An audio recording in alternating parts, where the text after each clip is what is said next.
Hi అండి. మళ్ళీ కొత్త రెసిపీతో మీ ముందుకొచ్చేసాను. ఈరోజు నేను సింపుల్‌గా దొండకాయ ఫ్రై ఎలా తయారు చేయాలో ఈ వీడియోలో చూపిస్తున్నాను, వచ్చేయండి.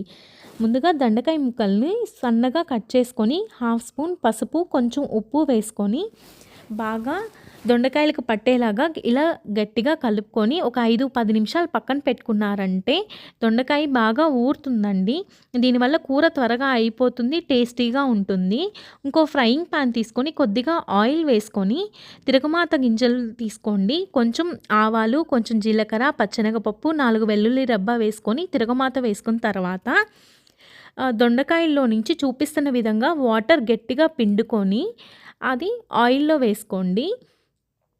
ఈ వాటర్ ఎలా వచ్చాయంటే దొండకాయల్లోకి మనం పసుపు, ఉప్పు ఏసుకొని ఊరబెట్టుకున్నాం కదా!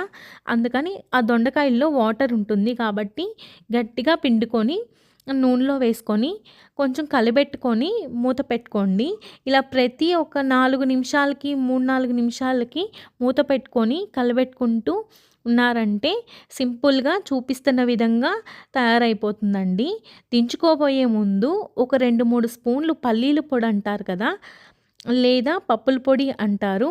దీన్ని ఒక 2, 3 స్పూన్లు వేసి బాగా కలబెట్టి స్టవ్ ఆఫ్ చేసుకోండి. తింటుంటే సూపర్‌గా ఉంటుంది.